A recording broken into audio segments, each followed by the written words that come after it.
everyone, how are you? I'm Neeraj Tiwari. Welcome to listeners, viewers and subscribers. Guys, कैसे हैं आप सब?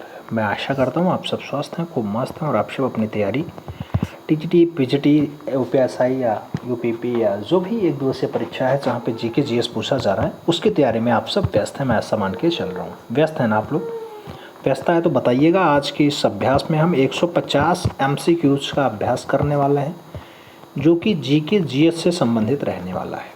तो जीके जीएस की तैयारी के लिए आज का ये अभ्यास बहुत इम्पॉर्टेंट होने वाला है। ईमानदारी से लग जाइएगा, लास्ट में बताइएगा कितना क्वेश्चंस आपका सही गया। सब्र रखो, अभी मेहनत जारी है, वक्त खुद कहेगा अब तेरी बारी। पे है, पंजाब के विलय के संबंध में निम्नलिखित में से कौन सा कथन असत्य है यानी गलत है? 4 विकल्प दिया गया। 29 मार्च 1849 को गवर्नर जनरल की ओर से घोषणा हुई कि पंजाब राज्य समाप्त हो गया है। ऐसा हुआ था? बिल्कुल हुआ था, तो ये गलत नहीं है। महाराजा दिलीप सिंह के सभी प्रदेश भारतीय ब्रिटिश साम्राज्य का हिस्सा बन गए थे। बिल्कुल हुआ था। दिलीप सिंह को 2.5 लाख यानी 2,50,000 वार्षिक पेंशन दी गई थी। बस यही गलत है। तो आप सी विकल्प राइट आंसर्स दें, उपरोक्त में से कोई नहीं। सी विकल्प सही जवाब बनाओ।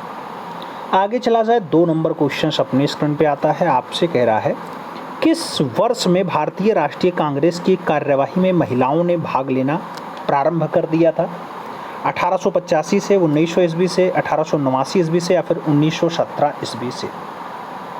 भारतीय राष्ट्रीय कांग्रेस की कार्यवाही में महिलाओं के भाग लेने की शुरुआत की बात आए मित्रों तो 1889 से स्टार्टिंग होती है। विकल्प आपका बी के साथ जाता है। B is the right answer चुनो। अगला क्वेश्चन हम लोग 3 नंबर पढ़ेंगे। निम्नलिखित में से कौन सा आधुनिक भारतीय इतिहास में घटनाओं के सही काल क्रमानुसार क्रम को इंगित कर रहा है? 4 विकल्प दिए हैं। काल के क्रमानुसार बताओ। मार्लो मिंटो सुधार होगा, फिर गांधी अरविंद समझौता होगा, फिर अगस्त प्रस्ताव होगा, फिर जलियांवाला बाग त्रासदी होगी।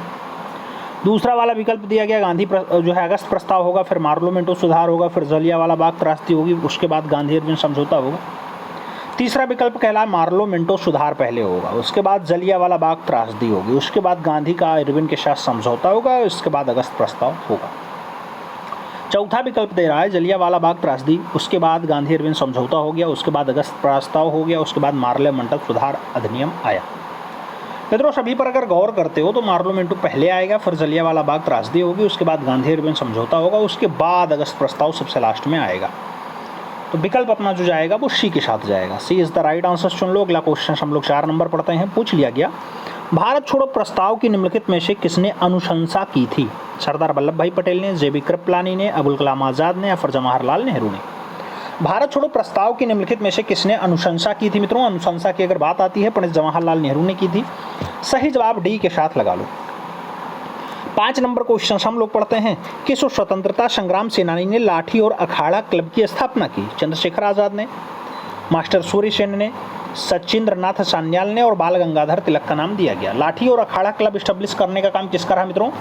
तो लाठी और अखाड़ा क्लब को स्टैब्लिश करने का काम बाल गंगाधर तिलक का रहा है। विकल्प डी के साथ जाएगा।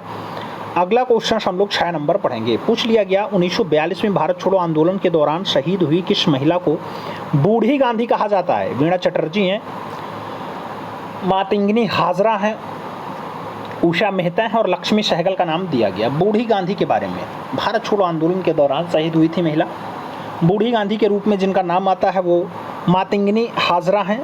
सही जवाब सी के साथ लगाओ। 7 नंबर क्वेश्चन पढ़ा जाए।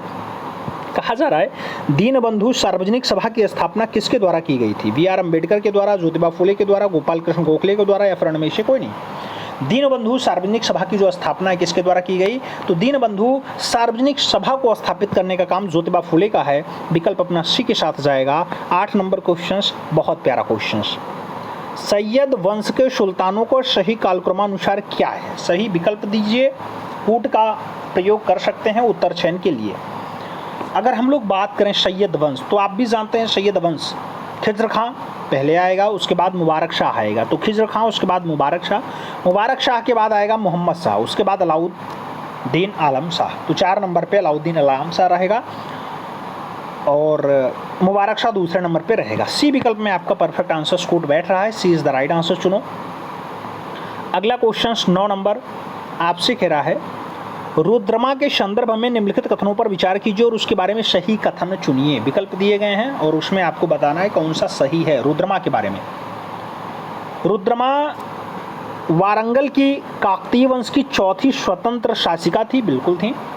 उसने दक्षिण तमिलनाडु के पांड्य, उड़ीसा के पूर्वी गंग शासक और देवगिरी के शैव शासकों को पराजित किया, ऐसा बिल्कुल नहीं किया था। तो राइट आंसर कौन सा होगा विकल्प में? केवल एक, इसलिए ए विकल्प आप सही जवाब के रूप में चुन सकते हैं। आगे चलें, 10 नंबर क्वेश्चन आता है, बहुत प्यारा प्रश्न है। मध्ययुगीन भारत के संदर्भ में SARAIS शब्द का अर्थ है धार्मिक स्थानों को दी गई भूमि जो कर मुक्त थी। दूसरा, किसानों पर लगाए गए कर का प्रकार है।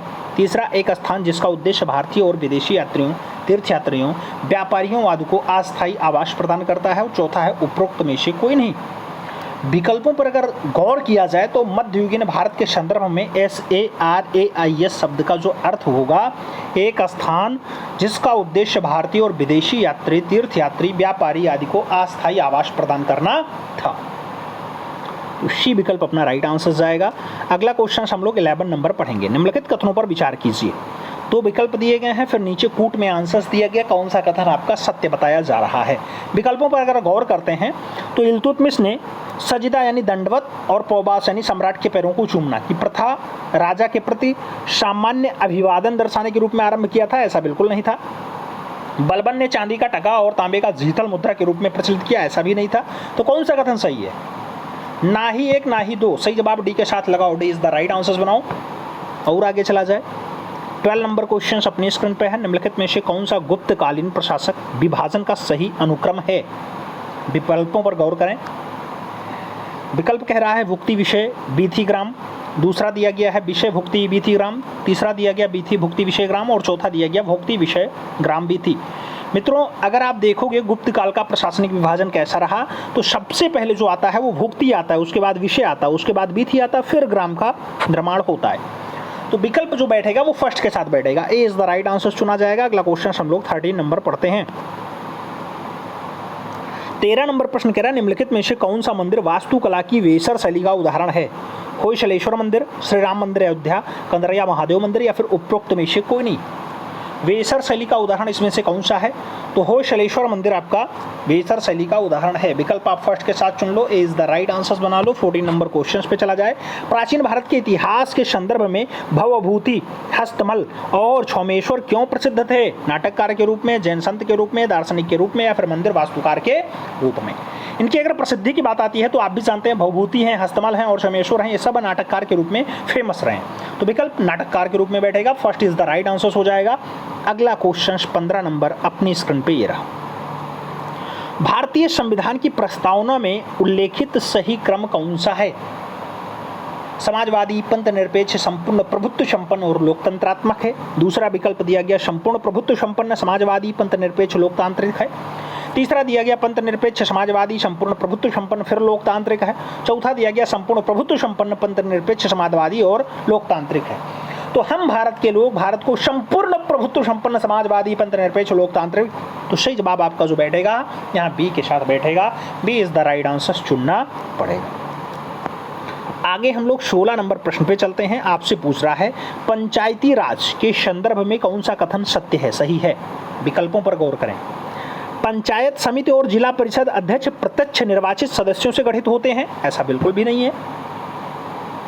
पंचायत स्तर चुनाव लड़ने की न्यूनतम आयु 18 वर्ष है। पंचायत स्तर का अगर चुनाव लड़ना है तो मिनिमम 21 वर्ष होनी चाहिए, ये भी सही नहीं है। पंचायती राज संस्थाओं का चुनाव राज्य चुनाव आयोग के पर्यवेक्षण में होता है, हाँ ये बिल्कुल सही है, ये बिल्कुल सही है। तो सी विकल्प आप राइट आंसर सुन लो। 17 नंबर क्वेश्चन पे चला जाए। आपसे कह रहा केंद्र और राज्य के मध्य वैधानिक शक्तियों का बंटवारा किस अनुसूची में वर्णित है? 5वीं अनुसूची, 6वीं अनुसूची, 8वीं अनुसूची या फिर 7वीं अनुसूची? केंद्र और राज्य के मध्य वैधानिक शक्तियों का जो बंटवारा है कौन सी अनुसूची में वर्णित है मित्रों? तो ये होती है 7वीं अनुसूची, 7वीं अनुसूची। डी विकल्प अपना राइट आंसर जाएगा। 18 नंबर क्वेश्चन पे हम लोग चलेंगे। आपसे कह रहा है मौलिक अधिकारों को लागू करने के लिए किस न्यायालय द्वारा जारी किया जा सकता है? डिक्री, समादेश, अध्यादेश या फिर अधिसूचना? मौलिक अधिकार को लागू करने के लिए किसी न्यायालय द्वारा जारी किया जा सकता है क्या? समादेश जारी किया जा सकता है। विकल्प सी के साथ राइट आंसर बनेगा। अगला क्वेश्चन 19 नंबर पढ़ा जाएगा। पूछा गया प्राकृतिक पर्यावरण की रक्षा किस प्रकार का संवैधानिक अधिकार है?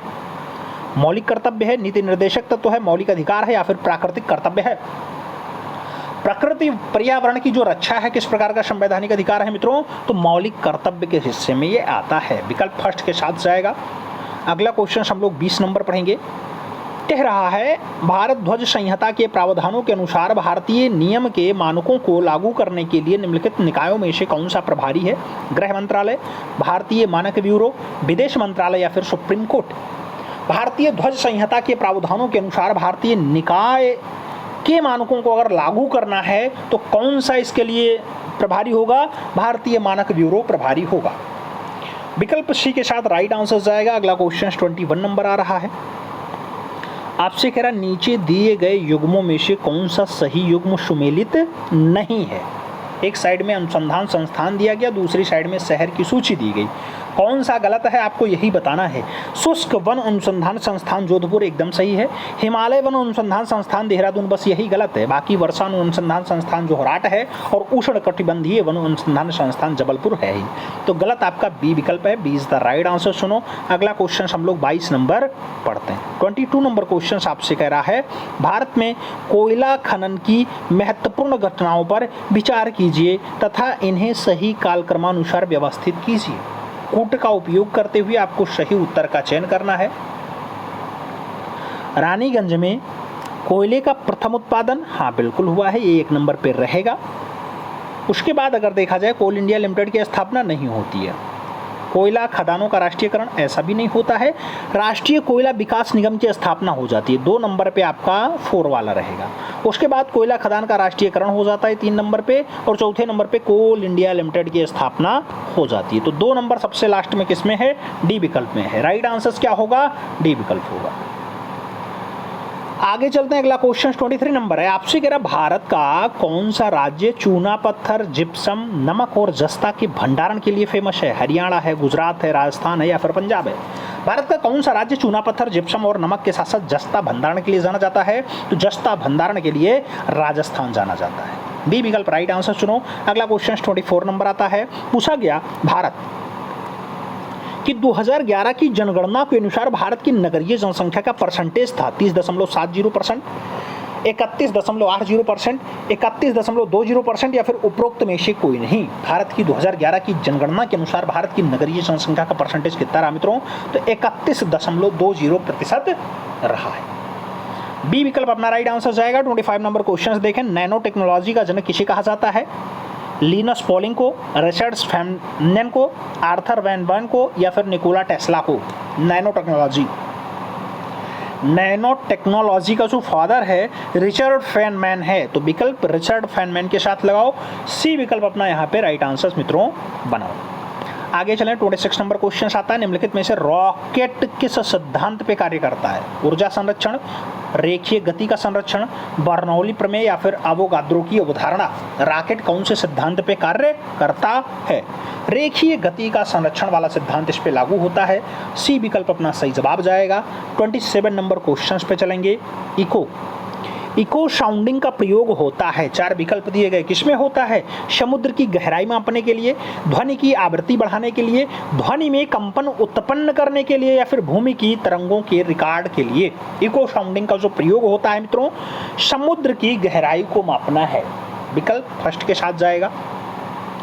28 नंबर पे चलते हैं। आपसे पूछा गया सोलर सेल निम्नलिखित में से किसके बने होते हैं? अतिचालक के, कुचालक के, अर्धचालक के या फिर चालक के? सोलर सेल किसके बने होते हैं? तो अर्धचालक के बने होते हैं। विकल्प बी के साथ राइट आंसर चुना जाए।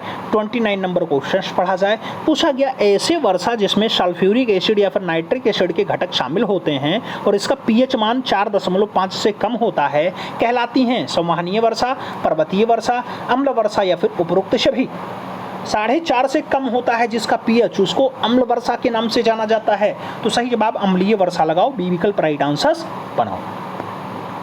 30 नंबर क्वेश्चन कह रहा है जहरीली गैसों को खत्म करने के लिए उत्प्रेरक रूपांतरणों में निम्नलिखित में से किस धातु का उपयोग उत्प्रेरक के रूप में किया जाता है? सोडियम का, रोहोडियम का, थोरियम का या फिर उपरोक्त में से कोई नहीं? जहरीली गैस को खत्म करने के लिए उत्प्रेरक रूपांतरणों में कौन सा धातु उत्प्रेरक के रूप में यूज किया जाता है? रोहोडियम। विकल्प सी के साथ राइट आंसर चुनो। अगला क्वेश्चन 31 नंबर आता है मित्रों। पूछा गया सूक्ष्म पोषक जो शर्करा में परिवहन Ca++ के उपयोग और कोशिका विभाजन में महत्वपूर्ण है, वो फास्फोरस है, पोटेशियम है, बोरान है या फिर सल्फर है? विकल्पों पर अगर गौर करते हैं तो सूक्ष्म पोषक जो शर्करा के परिवहन में Ca++ का उपयोग करता है वो आपका फास्फोरस है। विकल्प फर्स्ट के साथ राइट आंसर जाएगा। आगे चलें, 32 नंबर आता है। किस खाद्य पदार्थ में सभी आवश्यक एमिनो अम्ल पाए जाते हैं? मछली में, दाल में, अंडा में या फिर सब्जी में? कौन सा खाद्य पदार्थ है जिसमें सभी आवश्यक अमीनो अम्ल मिल जाते हैं? तो अंडा है। विकल्प बी के साथ लगा लो। अगला क्वेश्चन 33 नंबर आता है। निम्नलिखित युग्मों में से कौन सा एक सही सुमेलित नहीं है? 4 विकल्प दिया गया, एक सही सुमेलित नहीं है। ट्रोफोलॉजी पोषण का अध्ययन बिल्कुल सही है। एंटमोलॉजी जंतु विज्ञान का अध्ययन एकदम सही है। एंथ्रोलॉजी फूलों का अध्ययन एकदम सही है, जबकि पेडोलॉजी पौधों के जीवाश्म का अध्ययन बस यही गलत है। तो आप राइट आंसर यहाँ फर्स्ट के साथ चुनेंगे। ए इज द राइट आंसर होगा। 34 नंबर क्वेश्चन देखा जाए आपसे, कह किस शैवाल में आयोडीन की प्राप्ति होती है? सारगैसम में, रेडिमेनिया प्लांटा में, लैमिनेरिया से या फिर कॉन्ड्रस से? कौन से शैवाल से आयोडीन की प्राप्ति होती है मित्रों? तो आयोडीन मिलता है लैमिनेरिया से। लैमिनेरिया विकल्प बी के साथ जाएगा। और आगे चलें, 35 नंबर क्वेश्चन आ रहा है, आपसे पूछा जा रहा है 35। निम्नलिखित में से कौन सा धातु अम्ल से अभिक्रिया करके आसानी से हाइड्रोजन गैस विस्थापित करती है? Mg है, Pt है, Cu है या फिर Hg है? कौन आसानी से जो है H2 विस्थापित कर देगा हाइड्रोजन गैस? Mg। विकल्प फर्स्ट के साथ आंसर्स लगा लो। अगला क्वेश्चन 36 नंबर देखा जाए आपसे, कह रहा है हरगोविंद खुराना को किस आविष्कार के लिए सम्मान प्राप्त किया या सम्मानित किया गया? प्रोटीन के संश्लेषण के लिए, जीन के संश्लेषण के लिए, नाइट्रोजन क्षार के विश्लेषण या संश्लेषण के लिए या फिर निम्नलिखित में से कोई नहीं? हरगोविंद खुराना साहब को जीन के संश्लेषण के लिए सम्मानित किया गया। विकल्प बी के साथ एकदम परफेक्ट आंसर्स है। 37 नंबर क्वेश्चंस देखें। निम्नलिखित में से कौन सा पौधा कीट पकड़ता है? स्लाइसलैक्स है, नेप्थेस है, नीरियन है और एकेसिया है? कौन सा पौधा कीट को पकड़ता है मित्रों? तो नेप्थेसिस है। नेप्थेसिस, नेप्थेंस जिन्हें कहा जाता है, नेप्थेंस भी कहा जाता है। सही जवाब आप सी के साथ चुन लो। अगला क्वेश्चन हम लोग 38 नंबर पढ़ेंगे। पूछा गया निम्नलिखित में से किस विटामिन की कमी से सीलियक रोग हो जाता है? Vitamin C, vitamin E, vitamin B12 या फिर विटामिन के? सीलियक रोग होता है किसके कारण? सीलियक रोग कोबाल्ट की कमी के कारण होता है। विटामिन B12 लगा लो। बी विकल्प अपना राइट आंसर्स बना लो। अगला क्वेश्चन 39 नंबर पढ़ा जाए। कोशिका में मौजूद जेली जैसा तरल पदार्थ कहलाता है? जीव द्रव्य कहलाता है, केंद्रक द्रव्य कहलाता है, बहिपाद द्रव्य कहलाता है या फिर केंद्रका द्रव्य कहलाता है? कोशिका के अंदर जेली जैसा तरल पदार्थ जो होता है मित्रों वो केंद्रिका द्रव्य कहलाता है। केंद्रिका द्रव्य, अरे भैया कोशिका द्रव्य लगाओ। डी विकल्प अपना राइट आंसर्स बनाओ। 40 नंबर क्वेश्चन पढ़ा जाए। पादपों की विभिन्न प्रजातियों को दीर्घकालीन संरक्षण की तकनीकी कौन सी है? जीन बैंक है, फील्ड जीन बैंक है, इन विंटो जीन बैंक है या फिर क्रायो बैंक है? पादपों की विभिन्न प्रजातियों के दीर्घकालिक संरक्षण की जो टेक्निक है वो कौन सी है? तो इन विंटो जीन बैंक, इन विंटो जीन बैंक। बी विकल्प अपना राइट आंसर होगा। 41 नंबर क्वेश्चन अपने स्क्रीन पे आ चुका है। पर्यावरण निष्पादन सूचकांक सर्वप्रथम कब जारी किया गया था? 2002 ईस्वी, 2004 ईस्वी, 2003 ईस्वी, 2010 ईस्वी? पर्यावरण निष्पादन सूचकांक सबसे पहले जारी किया गया, तो जारी किया गया 2002। 2002 सही जवाब, first is the right answer. 42 number question पे चलते हैं। बढ़ती शहरी रोजगार के पर्यवेक्षक में ग्रामीण शहरी पलायन से संबंधित विरोधाभास की निम्नलिखित में से कौन सा मॉडल व्याख्या प्रस्तुत करता है? सोलो मॉडल, लुइस मॉडल, वकील एंड ब्रह्मानंद मॉडल या फिर हैरिस टोरोडोरो मॉडल? मित्रों, बढ़ती शहरी रोजगार के परिप्रेक्ष्य में ग्रामीण शहरी पलायन से संबंधित विरोधाभास का जो व्याख्या प्रस्तुत करता है वो मॉडल जो है वो हैरिस टोडरो मॉडल है। हैरिस टोडरो सही जवाब डी के साथ चुन लो। अगला क्वेश्चन 43 नंबर देखा जाए। 43 नंबर क्वेश्चन आपसे कह रहा है, कूट में क्वेश्चन है, सूची 1 सूची 2 को मिलान करना है और सही उत्तर चुनना है। मधुबनी की अगर बात आती है, मधुबनी आप भी जानते हैं बिहार का एक बढ़िया वाला लोक कला है। लेपाक्षी की अगर बात आती है, आंध्र प्रदेश से जुड़ा हुआ है। और पटचित्र की अगर बात आती है, उड़ीसा का पटचित्र बहुत फेमस है, जबकि वर्ली की बात आए तो महाराष्ट्र का है। तो डी का दूसरा जिस विकल्प में आंसर वही बैठेगा, डी का दूसरा केवल डी विकल्प में है, सही जवाब डी के साथ चुन लिया जाए। 44 नंबर क्वेश्चन कह रहा है, फ्लप्स वक्र निम्नलिखित में से किसके मध्य संबंध स्थापित करता है? कर और मुद्रास्फीति के मध्य, मुद्रा आपूर्ति और कुल मांग के बीच, मुद्रास्फीति और बेरोजगारी के बीच, या फिर उत्पादन का मूल्य और लागत के बीच। फिलिप्स वक्र, फिलिप्स वक्र की अगर बात आती है मित्रों तो मुद्रास्फीति और बेरोजगारी से संबंध को दर्शाता है। विकल्प बी के साथ राइट आंसर होगा। 45 नंबर क्वेश्चन पे चलें। सूची 1 सूची 2 का मिलान करना है। कोयला आधारित बिजली संयंत्र है और कौन से राज्य में लोकेटेड है, ये पूछा जा रहा है आपसे। तो आपसे कह रहा है कहलगांव बिजली संयंत्र। ये कहलगांव आपका कहाँ पे है मित्रों? तो ये बिहार प्रांत में है। जबकि खरगोन की अगर बात आती है, खरगोन बिजली संयंत्र मध्य प्रदेश में है। कोरबा की अगर बात आए छत्तीसगढ़ लगा लेना। और कुड़की की अगर बात आती है कर्नाटका का विद्युत संयंत्र है। तो डी का तीसरा कहाँ है? डी का तीसरा 2 जगह पे है, जबकि ए का दूसरा और डी का तीसरा डी विकल्प में दिया गया है। सही जवाब डी के साथ चुना जाएगा। D is the right answers लगाया जाए। 46 नंबर क्वेश्चन से देख लिया जाए। निम्नलिखित जोड़ों में से कौन सा जोड़ा सही सुमेलित नहीं है? 4 जोड़े दिए गए हैं। Adam Smith, wealth of nation सही है। JM Keynes, journal theory of employment, interest and money भी है इनकी पुस्तक। और गुन्नार मॉडल, एशियन ड्रामा, बढ़िया पुस्तक है। Halls marks, principle of political economy and taxation, यही गलत जवाब है। तो डी विकल्प आप सही जवाब के रूप में चुन लो, यही सुमेलित नहीं है। D is the right answers लगाओ। 47 नंबर क्वेश्चन पे चला जाए। आपसे कह रहा है AFSPA पहली बार कहाँ लगाया गया? मणिपुर में, पंजाब में, जम्मू कश्मीर में, या फिर 7 पूर्वोत्तर राज्य में? AFSPA सबसे पहले कब लगा? तो 7 पूर्वोत्तर राज्य, जिसमें आपका जानते हैं नागालैंड से स्टार्ट होता है और सब आते हैं उसमें, असम से लेकर के नागालैंड, मणिपुर सब उसी में आ जाते हैं। तो 7 पूर्वोत्तर राज्यों में लगा था। डी विकल्प राइट आंसर्स लगाओ। 48 नंबर क्वेश्चंस पे चलते हैं। मोर भारत का राष्ट्रीय पक्षी कब घोषित किया गया?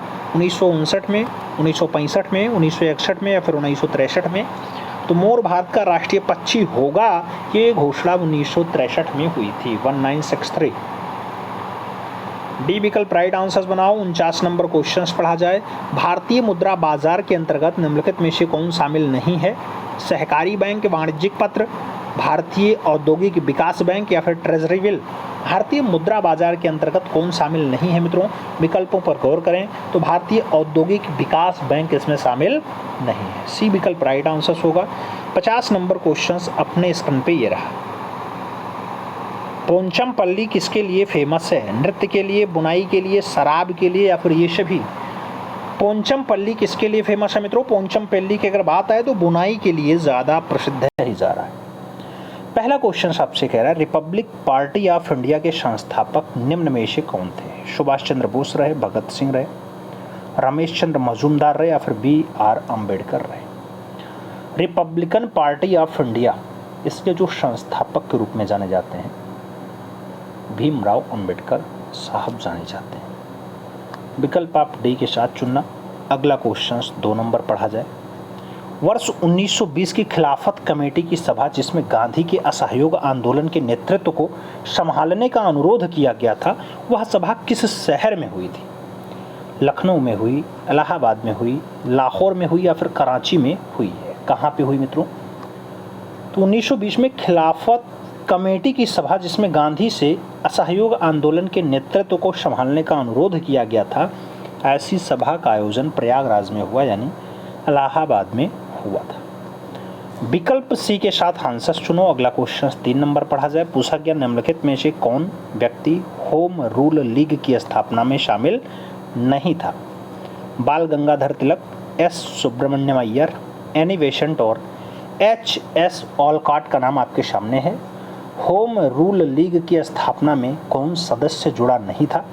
विकल्पों पर आप गौर करेंगे तो ऑलकार्ड का नाम आंसर जाएगा, डी विकल्प आपको सही जवाब के रूप में चुनना होगा।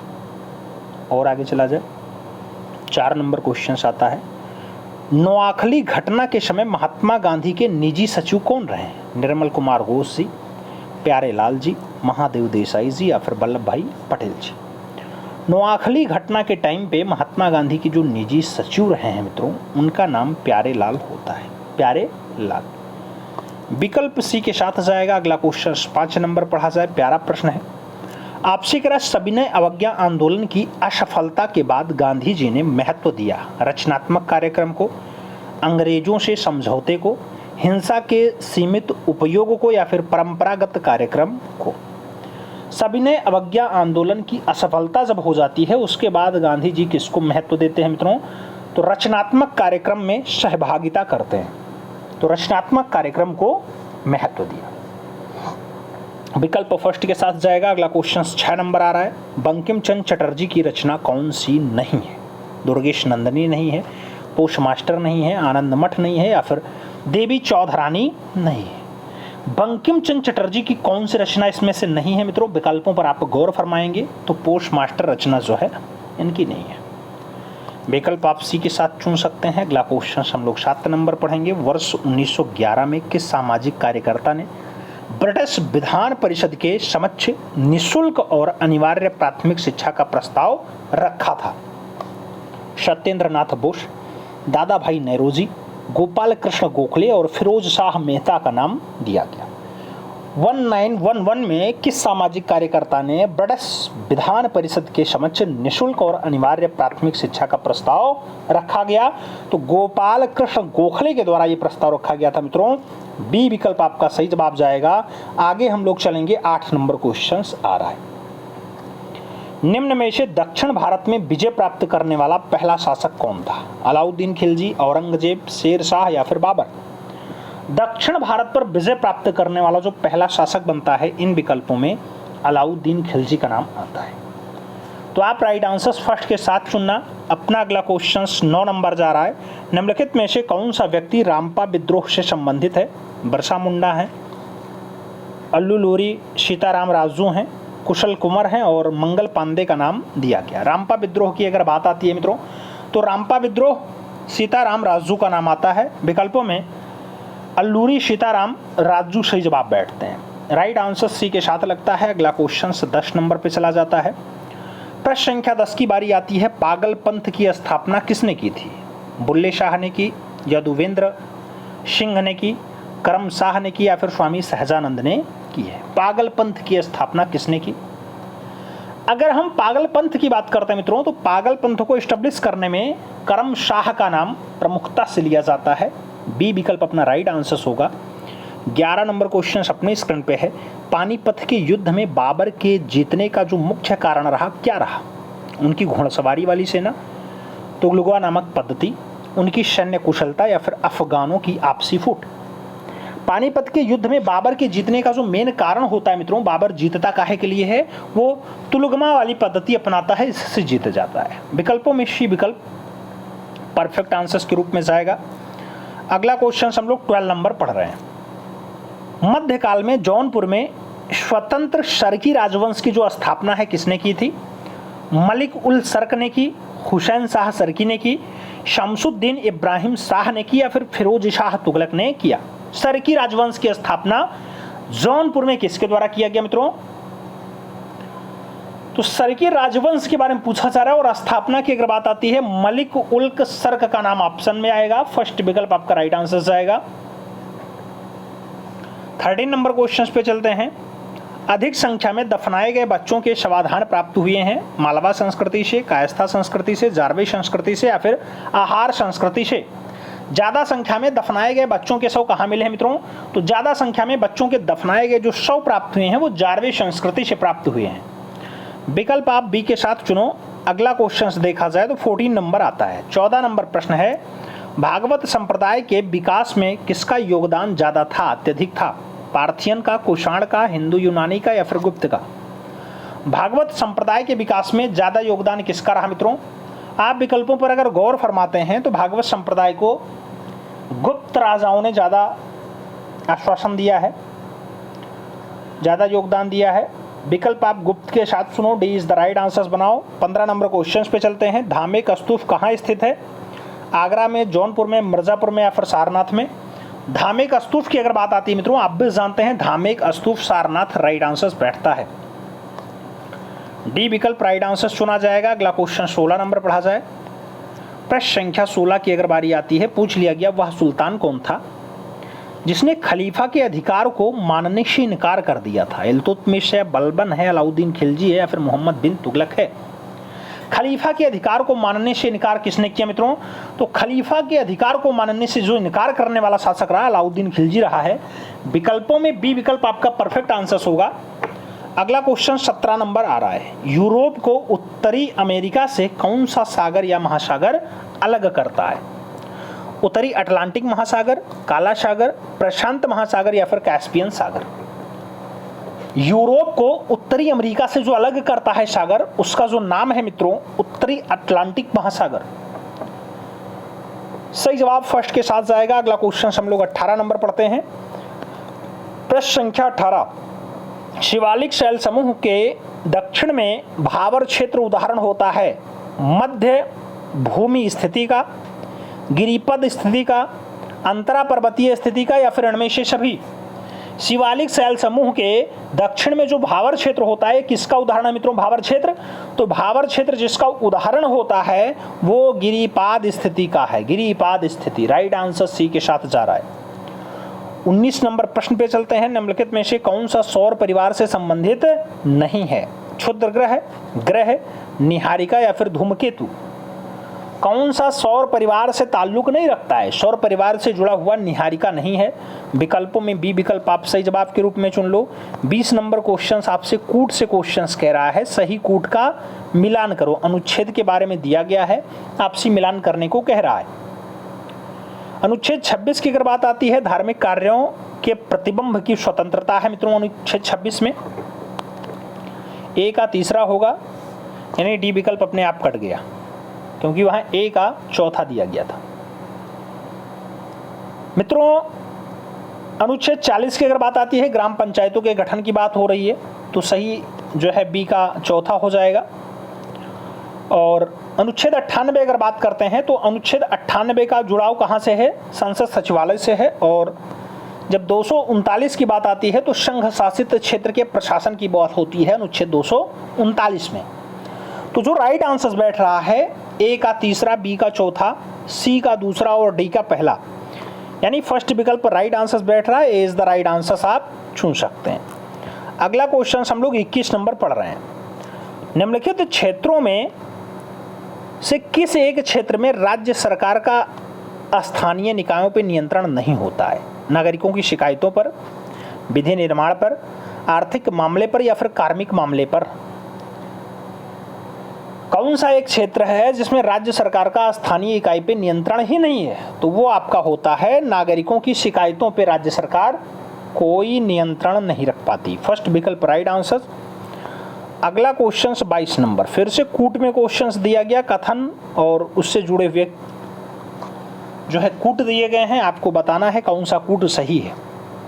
सभी विकल्पों पर अगर गौर फरमाते हैं, मौलिक अधिकार का संविधान भाग 3 यूएसए के बिल ऑफ राइट्स पे आधारित है। हाँ, ये तो आधारित है, लेकिन कहा जा रहा है कौन सा गलत है?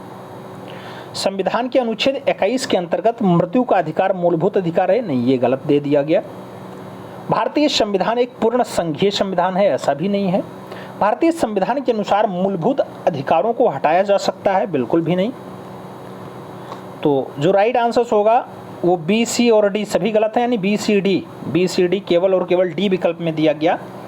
तो राइट आंसर हम लोग डी के साथ चुनेंगे। आगे चलें, 23 नंबर क्वेश्चन आता है। वर्ष 2011 के भारत के संविधान में होने वाले 97वें संशोधन को संबंध आप कौन से विषय से जोड़ते हैं? 14 वर्ष तक के बच्चों की अनिवार्य और निःशुल्क शिक्षा, सहकारी संस्थाओं का गठन और कार्य संचालन, आतंकवाद से निपटने हेतु कठोर प्रयास या फिर भ्रष्टाचार रोकने हेतु लोकपाल की व्यवस्था। 2011 में भारत के संविधान में होने वाले 97वें संविधान संशोधन का संबंध से आपको बताना है कि उसका जुड़ाव कौन सी विषय से है। तो मित्रों, सहकारी संस्था का गठन और कार्य संचालन के बारे में था। विकल्प हम बी के साथ जोड़ते हैं। B is the right answer चुन लिया जाए। अगला क्वेश्चन 24 नंबर देखा जाए। 24 नंबर प्रश्न आपसे कह रहा है, भारत के संसद द्वारा पंचायत प्रावधान अनुसूचित क्षेत्रों तक विस्तार कानून कब पारित किया गया? 1992 में, 1996 में, 1994 में या फिर 1999 में? भारत के संसद द्वारा पंचायत प्रावधान कानून जो लाया जाता है, ये कब लाया जाता है मित्रों? तो 1996 में लाया जाता है, यानी 1996 में लाया जाता है। सही जवाब सी के साथ चलेगा। अगला क्वेश्चन 25 नंबर आता है। 25 नंबर क्वेश्चन कह रहा है, व्यक्तिगत प्रयोज्य आय एक डाट है। पीडीआई यानी व्यक्तिगत आय माइनस व्यक्तिगत कर भुगतान है। पीडीआई बराबर व्यक्तिगत आय माइनस व्यक्तिगत कर भुगतान माइनस गैर कर भुगतान है। तीसरे विकल्प में दिया गया पीडीआई बराबर व्यक्तिगत आय माइनस गैर कर भुगतान है। और चौथा विकल्प कह रहा है उपरोक्त में से कोई नहीं। तो व्यक्तिगत प्रयोज्य आय की अगर बात करते हैं मित्रों, तो व्यक्तिगत प्रयोज्य आय जो है वो व्यक्तिगत आय में से ही व्यक्तिगत कर भुगतान भी घटेगा और गैर कर भुगतान भी घटेगा। तो विकल्प बी के साथ राइट आंसर बैठेगा। 26 नंबर क्वेश्चन पे चला जाए तो आपसे कह रहा है, शरीर के संपर्क में स्प्रिट ठंडी अनुभूति देती है क्योंकि यह एक द्रव्य है, अत्यंत वाष्पशील है, पारदर्शी है या फिर सुचालक है। स्प्रिट ज़्यादा ठंडी अनुभूति देती है। जब शरीर से उसका जो है स्पर्श होता है तो वो ज़्यादा ठंडी अनुभूति देती है क्योंकि वो ज़्यादा वाष्पशील है। विकल्प सी के साथ राइट आंसर चुनना है। अगला क्वेश्चन 27 नंबर चल रहा है। आपसे कह रहा है, जब जल वाष्प में परिवर्तित होता है तब तापमान परिवर्तन होता है, ऊष्मा का प्रवाह नहीं होता है, वातावरणीय ऊष्मा स्रोत से ऊष्मा जल में प्रवाहित होती है या फिर ऊष्मा का प्रवाह जलवाष्प से जल की ओर होता है। जब जल वाष्प में परिवर्तन होता है, जब जल का जलवाष्प में परिवर्तन हो जाता है मित्रों, तो वातावरणीय ऊष्मा स्रोत से ऊष्मा जल में प्रवाहित होती है। राइट आंसर सी के साथ बनेगा। सी इज द राइट आंसर चुनना है। 28 नंबर क्वेश्चन पे चला जाएगा। हरे पौधे सूर्य से प्रकाश की ऊर्जा का डाट प्रतिशत ग्रहण करते हैं और उसे खाद्य ऊर्जा में परिवर्तित करते हैं। 2%, 5%, 1% या 10%? हरे पौधे सूर्य के प्रकाश की ऊर्जा का कितना परसेंट? तो सूर्य के प्रकाश की ऊर्जा का 1% ग्रहण करते हैं और उसे खाद्य ऊर्जा में बदल देते हैं। राइट आंसर जो बनेगा बी विकल्प बनेगा। अगला क्वेश्चन 29 नंबर देखा जाए। आपसे सूची में क्वेश्चंस दिया गया और कूट में फिर से क्वेश्चंस का आंसर्स मांग रहा है। धातु और संबंधित रोग से जुड़ा हुआ क्वेश्चन है मित्रों। आपसे आर्सेनिक के बारे में कह रहा है, तो फेफड़ा का कैंसर आर्सेनिक से जुड़ा हुआ है। अगर कैडमियम की बात आती है तो कैडमियम हड्डियों की कमजोरी से जुड़ा हुआ है। आप पॉलीविनाइल क्लोराइड की बात करते हैं तो पॉलीविनाइल क्लोराइड जो आपका जाता है ये आपका श्वसन संबंधित समस्या से जाता है। और बेरियम की अगर बात आती है, मस्तिष्क सूजन की बात बेरियम के साथ जुड़ती है। तो डी का दूसरा विकल्प केवल और केवल 4 नंबर में है, इसलिए आप राइट आंसर डी के साथ गोला भर लो। और आगे चलें, 30 नंबर क्वेश्चन पढ़ा जाए। सांद्र सल्फ्यूरिक अम्ल की उपस्थिति में एसिटिक अम्ल तथा एथिक एल्कोहल के मध्य होने वाली अभिक्रिया कहलाती है जल अपघटन, हाइड्रोजनीकरण, साबुनीकरण या फिर एस्टरीकरण। सांद्र सल्फ्यूरिक अम्ल की उपस्थिति में एक एसिटिक अम्ल और एथिक एल्कोहल के मध्य होने वाली जो अभिक्रिया है मित्रों, वो एस्टरीकरण कहलाती है। तो विकल्प डी के साथ राइट आंसर चुनना है।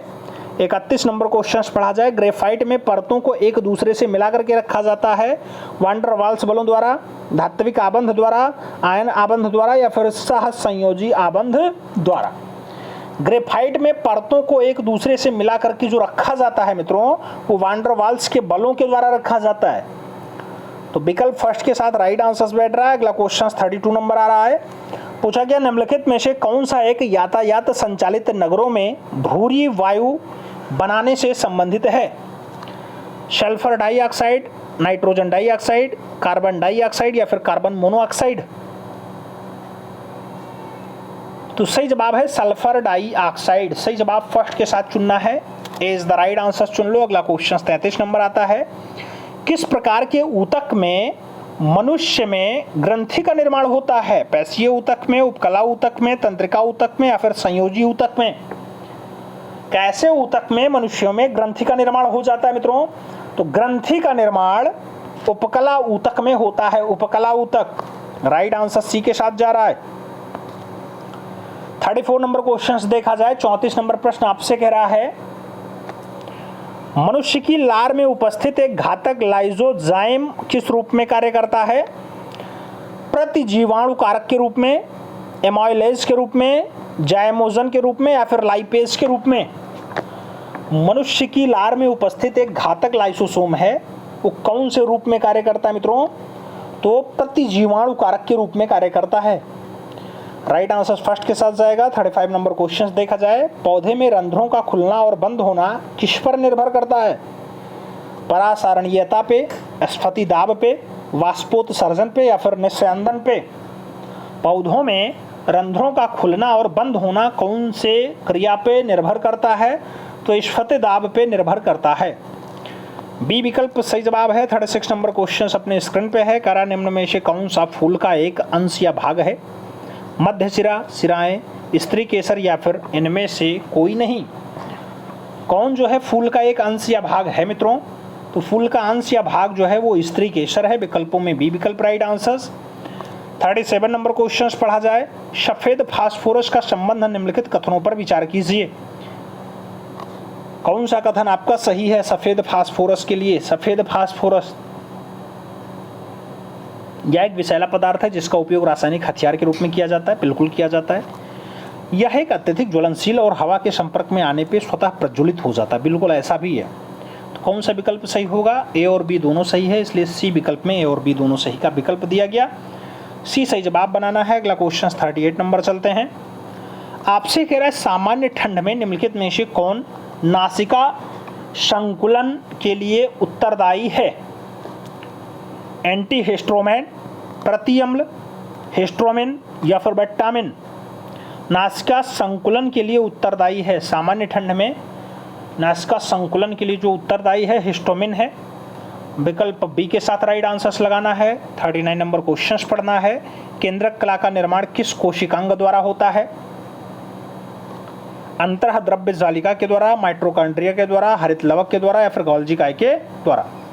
केंद्रीय कला का जो निर्माण है कौन से कोशिकांग द्वारा होता है मित्रों? तो अंतः द्रव्य ज्वालिका के द्वारा होता है। विकल्प फर्स्ट के साथ जाएगा। अगला क्वेश्चन हम लोग 40 नंबर पढ़ रहे हैं। 40 नंबर क्वेश्चन कह रहा है, लसिका एवं रुधिर किस ऊतक का उदाहरण है? ग्रंथिल ऊतक, पेशीय ऊतक, उपकला ऊतक या फिर संवहनीय ऊतक? लसिका और रुधिर किस ऊतक के जो है उदाहरण के रूप में जाने जाते हैं? तो संवहनीय ऊतक के रूप में ये लोग जाने जाते हैं। आगे चलें, 41 नंबर क्वेश्चंस देखें। भारतीय अर्थव्यवस्था के संदर्भ में खुला बाजार परिचालन किससे निर्दिष्ट करता है? अनुसूचित बैंकों द्वारा आरबीआई से ऋण लेना, वाणिज्यिक बैंकों द्वारा उद्योग और व्यापार क्षेत्रों को ऋण देना, आरबीआई द्वारा सरकारी प्रतिभूति को क्रय और विक्रय करना या फिर ए और बी दोनों? भारतीय अर्थव्यवस्था के संदर्भ में खुला बाजार परिचालन किसे निर्दिष्ट करता है?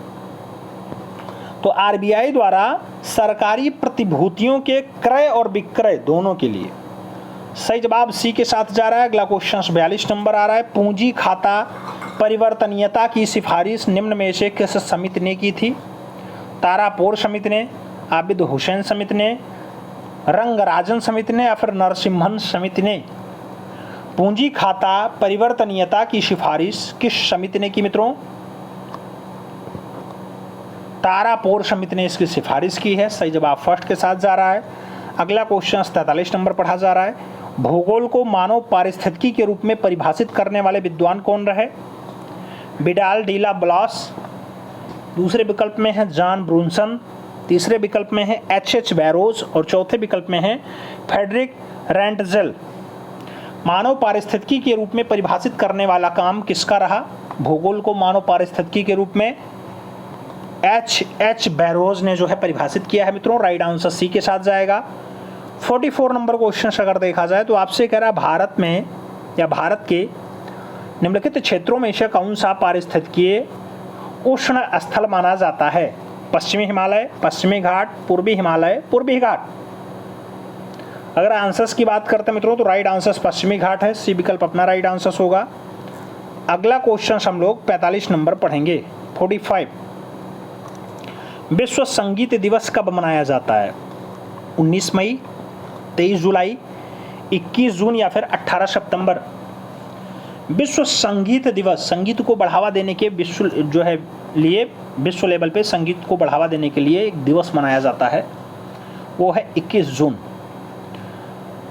विकल्प बी के साथ राइट आंसर बैठ रहा है। 46 नंबर क्वेश्चन देखा जाए, भारत का पहला राष्ट्रीय सामुद्रिक पार्क कहाँ स्थित है? कच्छ में है, चिल्का झील में है, सुंदरवन में है या फिर निकोबार द्वीप समूह में है? भारत का पहला है राष्ट्रीय सामुद्रिक पार्क है, कहाँ पे लोकेटेड है मित्रों? तो ये आपका कच्छ वाले बेल्ट में है, कच्छ यानी गुजरात का बेल्ट। तो सही जवाब फर्स्ट के साथ चुन लो। 47 नंबर क्वेश्चन पे चलें। निम्नलिखित में से किसने कहा था स्वाद का वास्तविक स्थान जीभ नहीं बल्कि मन है? अरविंदो घोष ने कहा, महात्मा गांधी ने कहा, रविन्द्रनाथ टैगोर ने कहा या फिर स्वामी विवेकानंद ने कहा है? आपको बताना है ऐसा कथन किसका है। तो बापू ने कहा था कि स्वाद का वास्तविक स्थान जीवा नहीं बल्कि मन है। विकल्प सी के साथ जाएगा। 48 नंबर क्वेश्चन देखा जाए, द सोशलिस्ट नामक समाचार पत्र का प्रकाशन सबसे पहले किसने किया? श्यामजी कृष्ण वर्मा ने, एनी बेसेंट ने, श्रीपाद अमृत डांगे ने या फिर सर सैयद अहमद खान ने? द सोशलिस्ट सही जवाब है श्रीपाद अमृत डोंगे। बी विकल्प राइट आंसर। अगला क्वेश्चन 49 नंबर है। भैंसा सिंगी नामक जाति कौन से राज्य में पाई जाती है?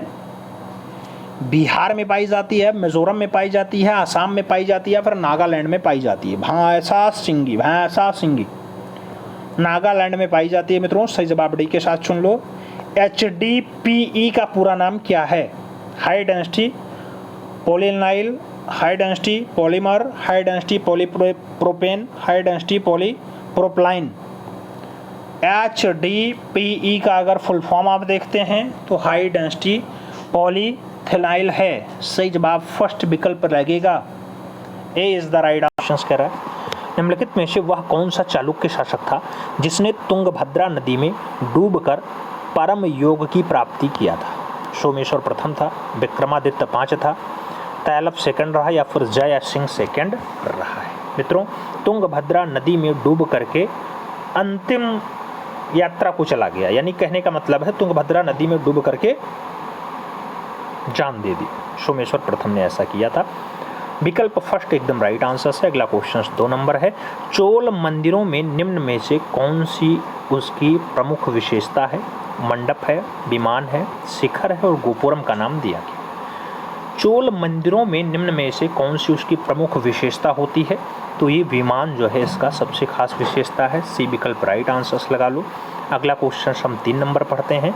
विक्रमशिला विश्वविद्यालय में किस भिक्षु ने लगभग 200 ग्रंथों की रचना की है?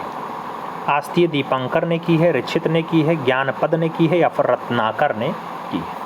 विक्रमशिला विश्वविद्यालय में कौन से भिक्षु ने लगभग 200 ग्रंथ को लिख दिया? 200 ग्रंथों को लिखने का काम आसित दीपंकर का है। सही जवाब फर्स्ट विकल्प लगेगा। अगला क्वेश्चन हम लोग 4 नंबर पढ़ रहे हैं। थोड़ा सा टफ क्वेश्चन ऐसा होता है। 4 नंबर क्वेश्चन घटना और वर्ष दिया गया, उसके बाद उन्हें मिलान करने को कह रहा है। कौन सा विकल्प आपका यहाँ पे सही है? बीजापुर के सरदार अफजल खां की हत्या कौन से सन में होती है? तो 1659 ईस्वी में होती है। शिवाजी द्वारा दक्कन के मुगल सूबेदार की अगर बात आती है 1663 का सन होता है, शाइस्ता खान पे हमला जो किया जाता है।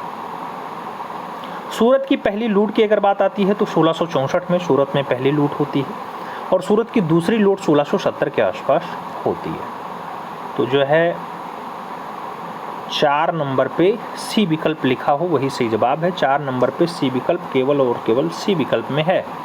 आप राइट आंसर सी के साथ चुन लो। अगला क्वेश्चन हम लोग 5 नंबर पढ़ लें। आपसे कह रहा है दोहरे गुम्मद वाला भारत का पहला मकबरा कौन सा है? हुमायूं का मकबरा, बाबर का मकबरा, शेरशाह का मकबरा या फिर बुलंद दरवाजा। दोहरे गुम्बद वाला भारत का पहला मकबरा कौन सा? तो दोहरे गुम्बद वाला भारत का पहला मकबरा जो है वो हुमायूं का मकबरा है। फर्स्ट विकल्प राइट आंसर जाएगा। अगला क्वेश्चन 6 नंबर पढ़ा जाएगा। दिल्ली सल्तनत काल में मजलिस ए खलवत का अर्थ मंत्री परिषद होता था, जिसमें कौन शामिल नहीं था? दीवान ए इंसा, शाद्र उर सुदूर, आरिस ए मुमामिल और वजीर का नाम दिया। दिल्ली सल्तनत काल में मजलिस ए खलवत का जो अर्थ होता है मंत्री परिषद होता है, और इस मंत्री परिषद में कौन शामिल नहीं होता है? तो साद्र उस सुदूर शामिल नहीं होता है। विकल्प सी के साथ आप परफेक्ट आंसर चुन सकते हैं। अगला क्वेश्चन अपना 7 नंबर आएगा। बहुत प्यारा प्रश्न है। चरक संहिता कितने अध्यायों और खंडों में विभाजित है? 120 अध्याय और 8 खंड हैं, 80 अध्याय और 7 खंड हैं, 100 अध्याय और 5 खंड हैं, या फिर 60 अध्याय और 6 खंड। चरक संहिता की बात होती है तो चरक संहिता कितने अध्याय और खंडों में बांटा गया है? 120 अध्याय और 8 खंड में विभाजित है। विकल्प फर्स्ट के साथ राइट आंसर जाएगा। 8 नंबर क्वेश्चन आएगा। भील सेवा मंडल की स्थापना किसके द्वारा की गई थी? गुरु गोविंद सिंह के द्वारा, गुरु सेन सान्याल के द्वारा, A.B. ठक्कर के द्वारा, या फिर A और B दोनों के द्वारा। भील सेवा मंडल की जो स्थापना है मित्रों वो की जाती है A.B. ठक्कर के द्वारा। A.B. ठक्कर, तो बी विकल्प अपना राइट आंसर जाएगा। अगला क्वेश्चन हम लोग 9 नंबर पढ़ रहे हैं। फिर से आपसे वही कूट वाला क्वेश्चन पूछा गया। निम्नलिखित कथनों पर विचार कीजिए और उपरोक्त कथन के अनुसार आप सत्य कथन को पहचानना है। अगर हम पढ़ते हैं कथन को तो कहा जा रहा है 1857 विद्रोह के समय ब्रिटेन का जो प्रधानमंत्री था पामस्टन था। हाँ था। 1857 विद्रोह के समय भारत का गवर्नर जनरल कैनिंग रहा है। हाँ ये भी रहा है। 1857 विद्रोह के समय युद्ध संवाददाता W.S. रसूल था। ऐसा भी था। कौन सा सही है? तो डी विकल्प सही है। 1, 2, 3 सब सही है। D is the right answer चुन लो। अगला क्वेश्चन हम लोग 10 नंबर पढ़ते हैं। सारे जहां से अच्छा पुस्तक किसके द्वारा लिखा गया है? लता मंगेशकर ने लिखा, रविन्द्रनाथ टैगोर ने लिखा, बंकिम चंद्र चटर्जी ने लिखा, या फिर मोहम्मद इकबाल के द्वारा लिखा गया। सारे जहां से अच्छा हिंदोस्तां हमारा, हम बुलबुलें हैं इसकी, ये गुलसिता हमारा, मोहम्मद इकबाल की रचना है। विकल्प डी के साथ जाएगा। अगला क्वेश्चन 11 नंबर आता है। किसने कहा था कि साक्षरता अपने आप में शिक्षा नहीं है? जवाहरलाल नेहरू ने कहा, महात्मा गांधी ने कहा, B.R. अम्बेडकर ने कहा, या फिर गोपाल कृष्ण गोखले ने कहा। साक्षरता अपने आप में शिक्षा नहीं है मित्रों, ऐसा कथन जो है बापू ने कहा था, महात्मा गांधी ने कहा था। सी विकल्प अपना राइट आंसर जाएगा। 12 नंबर क्वेश्चन पे चलते हैं। सीधी कार्यवाही दिवस डायरेक्ट एक्शन डे की घोषणा किसने की थी? मोहम्मद अली जिन्ना ने, जयप्रकाश नारायण ने, महात्मा गांधी ने, या फिर सुभाष चंद्र बोस ने। सीधी कार्यवाही दिवस की अगर बात आती है तो सीधी कार्यवाही दिवस की अगर बात करें मोहम्मद अली जिन्ना ने इसकी घोषणा की थी। फर्स्ट विकल्प आपका राइट आंसर होगा। 13 नंबर क्वेश्चन अपने स्क्रीन पे ये रहा। 13 नंबर क्वेश्चन क्या कह रहा है? भारत छोड़ो आंदोलन के दौरान उत्पन्न दंगे किस क्षेत्र में सर्वाधिक व्यापक स्तर पे हुए थे? संयुक्त प्रांत में, मद्रास में, बिहार में, या फिर गुजरात में? भारत छोड़ो आंदोलन के दौरान उत्पन्न जो दंगे हुए हैं मैक्सिमम कौन से क्षेत्र में हुए? तो व्यापक स्तर की अगर बात आती है संयुक्त प्रांत में ज़्यादा हुआ, यानी उत्तर प्रदेश वाला बेल्ट। उस टाइम उत्तर प्रदेश और ये वाला हिस्सा एक ही था बिहार लेकर के। ठीक है, तो सही जवाब फर्स्ट के साथ चुन लो। अगला क्वेश्चन 14 नंबर देखा जाए। 14 नंबर प्रश्न कह रहा है महात्मा गांधी की पुस्तक हिंद स्वराज किस वर्ष लिखी गई? 1909 में, 1919 में, 1915 में, या फिर 1922 में? महात्मा गांधी की पुस्तक हिंद स्वराज लिखने की अगर बात आती है 1909 यानी 1909 सही जवाब है। First is the right answer है। 15 नंबर क्वेश्चन पे चलें। भारतीय दंड संहिता जो 1860 में अधिनियमित हुई का मसौदा तैयार करने वाले आयोग की अध्यक्षता किसने की थी? कैनिंग ने की, ब्लेंटिंग ने की, लॉरेंस ने की, या फिर मैकॉले ने की है? भारतीय दंड संहिता जो 1860 में अधिनियमित हुई थी इसका मसौदा किसने तैयार किया था? मैकाले ने तैयार किया था मित्रों। राइट आंसर डी के साथ जाएगा। अगला क्वेश्चन हम लोग 16 नंबर पढ़ रहे हैं। प्रश्न संख्या 16 क्या कह रहा है? भारतीय संविधान ने केंद्र सरकार की अधिशासी शक्तियों को किसमें निहित किया है? भारत के राष्ट्रपति, केंद्रीय मंत्रिमंडल, भारत के प्रधानमंत्री, या फिर राज्यपाल? भारतीय संविधान ने केंद्र सरकार की अधिशासी शक्तियों को किसमें निहित किया मित्रों? को केंद्र सरकार की जो शक्तियां हैं वो भारत के राष्ट्रपति में निहित कर दी है। विकल्प फर्स्ट के साथ जाएगा। अगला क्वेश्चन 17 नंबर अपनी स्क्रीन पे ये रहा। भारत के संविधान में अंतर्राष्ट्रीय शांति और सुरक्षा के संवर्धन का उल्लेख कहाँ किया गया है? भारत की प्रस्तावना में, राज्य के नीति निर्देशक सिद्धांत में, मूल कर्तव्य में या फिर 9वीं अनुसूची में भारत के संविधान में अंतर्राष्ट्रीय शांति एवं सुरक्षा के संवर्धन का जो उल्लेख है मित्रों, वो राज्य के नीति निर्देशक सिद्धांत में है। विकल्प बी के साथ राइट आंसर जाएगा। अगला क्वेश्चन 18 नंबर आ रहा है, कह रहा है सुंगुल समिति की नियुक्ति प्रधानमंत्री द्वारा क्यों की गई थी? जन लोकपाल विधेयक मसौदा तैयार करने के लिए की गई थी क्या? नहीं। राष्ट्रमंडल खेलों के जो संचालन है उसमें भ्रष्टाचार के आरोपों को जो है खोजने का या छानबीन करने के लिए किया गया था? ऐसा भी नहीं है, ऐसा भी नहीं है। राष्ट्रमंडल खेल के संचालन में जो भ्रष्टाचार हुआ था उसी के आरोप को तय करना, उसी के छानबीन के लिए जो है सुंगुल समिति आयोजित हुई थी और प्रधानमंत्री के द्वारा की गई थी। तो विकल्प आपका बी के साथ ही जाएगा। B is the right answer. सुन लो अगला क्वेश्चन 19 नंबर पढ़ा जाए। प्रश्न संख्या 19, एक साधारण विधेयक पे संसद के दोनों सदनों की सम्मिलित बैठक में मतदान हो सकता है यदि एक सदन ने उसे बिना पारित किए अपने पास कितने माह तक रख सकता है? मान लो राज्यसभा लोकसभा में कोई जो है बिल है जिस पे साधारण विधेयक था और उस पर बात चल रही थी, एक संसद का कोई भी सत्र अपने पास रख ले तो कितना दिन तक वो अपने पास रख सकता है? 4 महीना, 6 महीना, 5 महीना या फिर 9 महीना? मित्रों आप भी जानते हैं 6 माह से ज़्यादा नहीं रोक सकता। तो विकल्प आपका सी के साथ जाएगा। सी इज द राइट आंसर। सुन लो अगला क्वेश्चन 20 नंबर आएगा। जनहित याचिका किसके द्वारा अभियोजित की जा सकती है? कोई भी व्यक्ति द्वारा, कोई भी अधिवक्ता द्वारा, कोई भी मान्य नेता द्वारा या फिर कोई ऐसा व्यक्ति जिसके आधार का अतिक्रमण हुआ हो। जनहित याचिका किसके द्वारा अभियोजित की जा सकती है? तो जनहित याचिका कोई भी व्यक्ति द्वारा अभियोजित की जा सकती है। विकल्प फर्स्ट के साथ राइट आंसर सुन लो। अगला क्वेश्चन 21 आता है। आपसे पूछा गया पंचायती राज संस्थाओं में अनुसूचित जाति और जनजाति के आरक्षण की जो व्यवस्था है किस अनुच्छेद में की गई? 243 बी में, 243 सी में, 243 डी में या फिर 243 जी में पंचायती राज संस्थाओं में अनुसूचित जाति और जनजाति के जो आरक्षण की व्यवस्था है मित्रों, ये हुई है 243 डी में, 243 डी में। सही जवाब वी के साथ चुनो। V is the right answer बैठेगा। अगला क्वेश्चन 22 नंबर आता है। आपसे पूछा गया पृथ्वी में आंतरिक भाग में किस चट्टान का निर्माण अधिक ऊष्मा और दबाव के कारण होता है? आग्नेय चट्टान है, अवसादी चट्टान है, ज्वालामुखीय चट्टान है या फिर कायांतरित चट्टान है? पृथ्वी के आंतरिक भाग में कौन से चट्टान के निर्माण से ऊष्मा और दबाव ज़्यादा होता है मित्रों? तो कायांतरित चट्टान में ऐसा होता है। डी विकल्प अपना सही जवाब जाएगा। 23 नंबर क्वेश्चन पे चल रहे हैं। पूछा जा रहा है मित्रों भारत में कौन से महीने वापसी मानसून यानी लौटता हुआ मानसून के कारण जाना जाता है? अक्टूबर और नवंबर का महीना, मई और जून का महीना, जनवरी और फरवरी का महीना या फिर फरवरी और मार्च का महीना? कौन सा महीना वापसी मानसून के लिए जाना जाता है? वापसी मानसून की अगर बात आती है मित्रों तो अक्टूबर और नवंबर का महीना है। फर्स्ट विकल्प राइट आंसर जाएगा। 24 नंबर क्वेश्चन अपने स्क्रीन पे आ चुका है। पीर पंजाल श्रेणी अवस्थित है लघु हिमालय में, ट्रांस हिमालय में, बृहद हिमालय में या फिर असम हिमालय में? पीर पंजाल श्रेणी की अगर बात आए तो पीर पंजाल लघु हिमालय में अवस्थित है। विकल्प फर्स्ट के साथ जाएगा। 25 नंबर क्वेश्चन पे हम चलेंगे।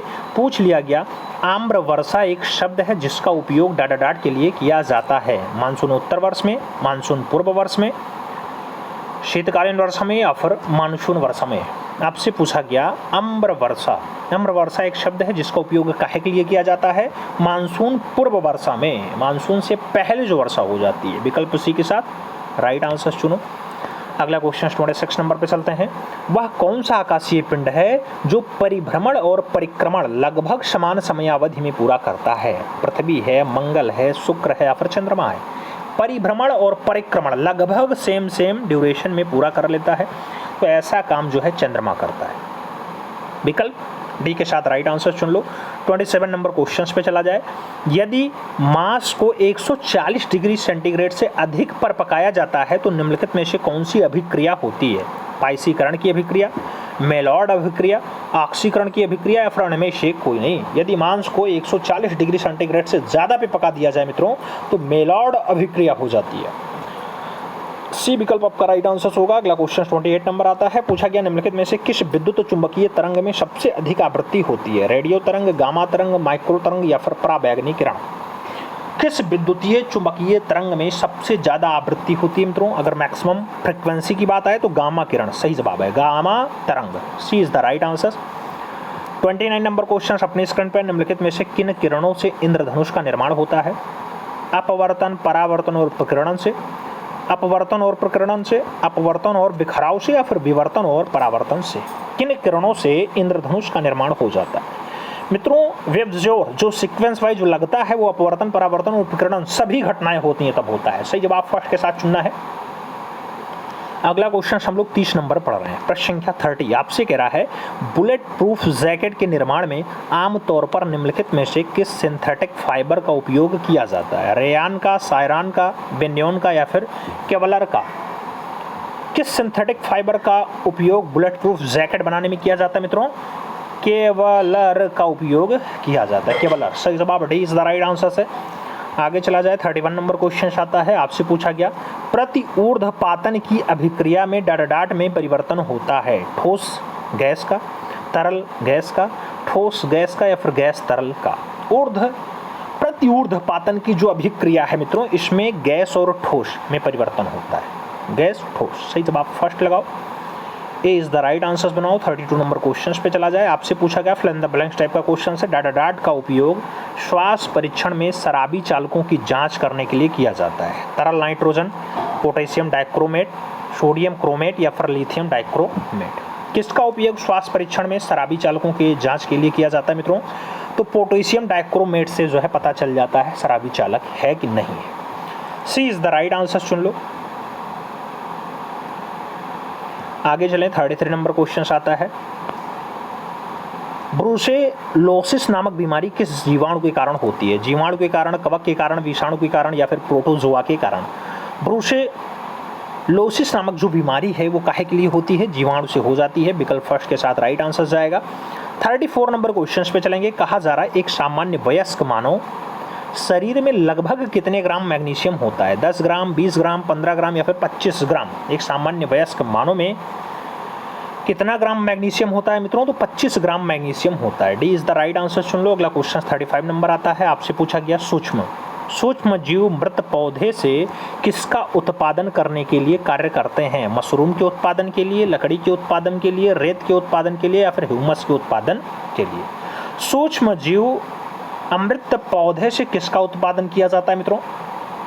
तो ह्यूमस का उत्पादन होता है। डी विकल्प आपका राइट आंसर जाएगा। 36 नंबर क्वेश्चन पे चला जाएगा।